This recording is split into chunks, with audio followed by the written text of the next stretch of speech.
Ukitaka kumuua mwanadamu yote mnyime elimu au shindwa kumsimamia kwenye swala la elimu.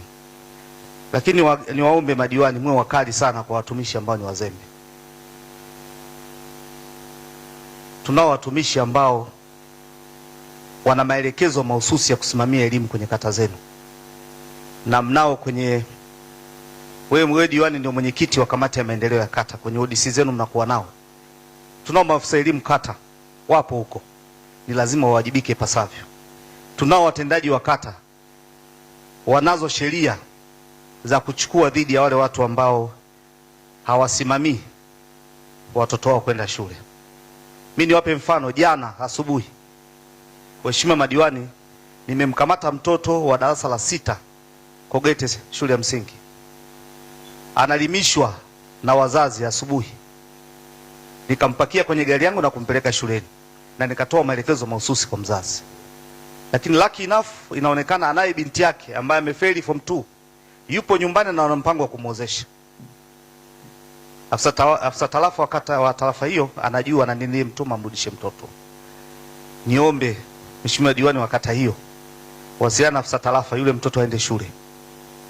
Na yule mtoto nilielekeza aende shule vile vile hata kama hana uniform. Kwa nisingependa nisikie swala la utoro na mheshimiwa diwani anasema hujui kinachoendelea. Afisa elimu hajui kinachoendelea. Haiwezekani.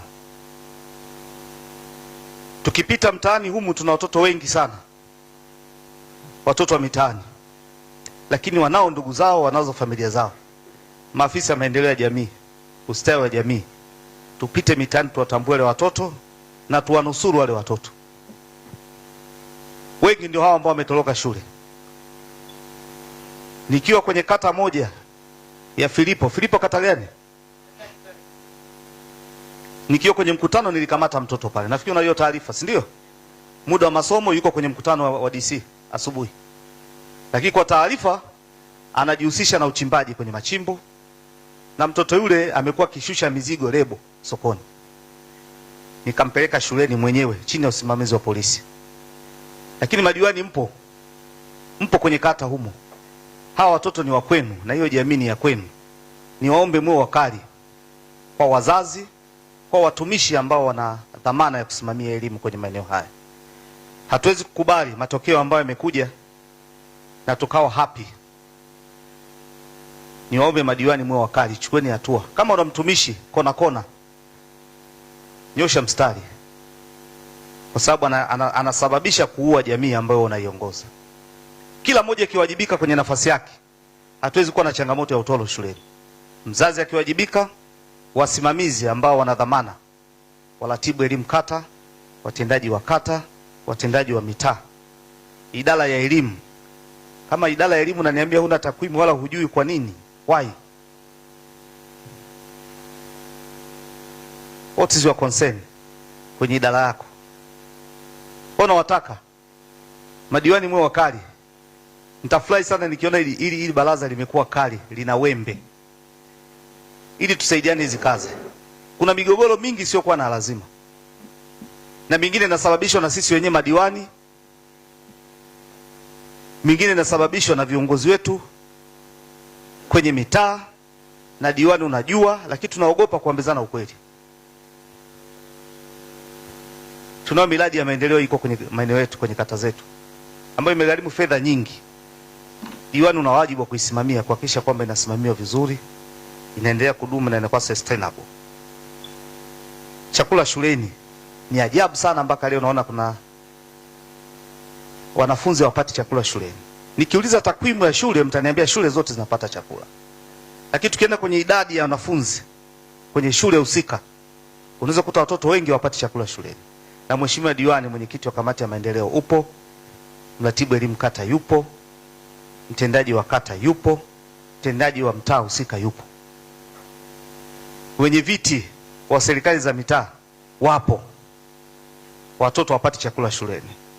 Tunasubiri mkuu wa wilaya aje ahamasishe, aje achukue hatua, na diwani upo, na mtendaji mzembe unamuona. Haitawezekana. Kila mmoja simame kwenye nafasi yake.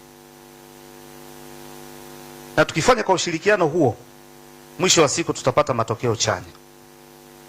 Muhimu ni uhamasishaji na ubunifu wa wewe diwani pamoja na timu ya wataalamu wako kwenye ward C yako. Unaweza hata kushirikisha wadau ukapata chakula shuleni. Tunatambua kuna watu ambao wana uwezo mdogo. Tukishirikisha jamii kwa undani zaidi, hatuwezi kukosa chakula shuleni. Hatutapata mtoto ambaye atapata chakula shuleni. Kwa hiyo niwaombe tuendelee kusimamia, lakini pia tuendelee kufanya ufuatiliaji wa mapato na ulipaji wa vibali vya kumbi, burudani na starehe. Nimeshangaa kuona kwenye taarifa wanasema wamiliki kutotoa ushirikiano kwa wataalamu wanakwenda kukusanya mapato. Nimeshangaa kuona kwenye taarifa zenu mnasema kuna wamiliki wanatoa lugha za kashfa za matusi kwa wataalamu, hivyo inawarudisha nyuma ninyi kwenda kufanya makusanyo. Ni kitu cha ajabu sana. Hii ni serikali, na kama tumeamua tusimamie, vyombo viko kwa ajili ya kusaidia. Lete taarifa. Nashangaa kuona unaniambia kuna mazao yanatoroshwa, hujawahi kutoa taarifa. Kinachohitajika hapa ni ushirikiano wa utoaji wa taarifa ili hatua ziweze kuchukuliwa.